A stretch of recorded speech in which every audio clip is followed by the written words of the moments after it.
Achale anune quart final ka Montagne Sum avec double moteur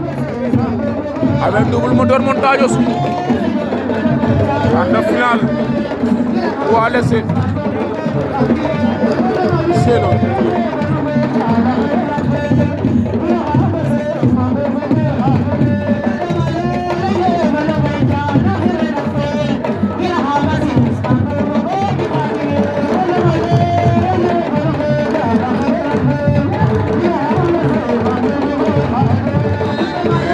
Boy Sarr Boucounta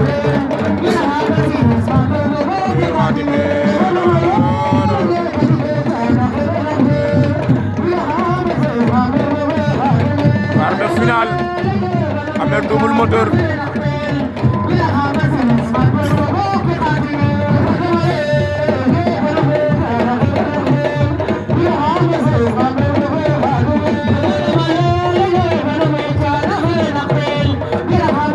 Montagne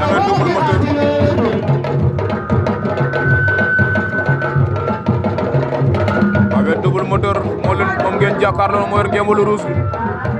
Montagne Moussum moo leen jox ginnaaw aca ne naa la Boy Sarr ak ki nga xam ne mooy Boucounta Mbassis ñoom itam ñoo sëgg noonu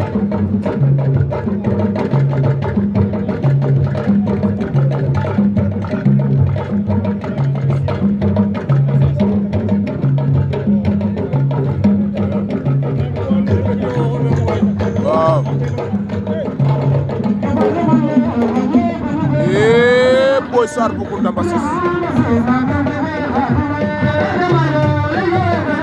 Boucounta Boy Sarr Boucounta jël na tànk ba Boucounta Mbassis sama fa Boy Sarr Boucounta Mbassis sama fa Boy Sarr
Montagne Suma ma fa avec double moteur sey loolu ho ho carrément waaw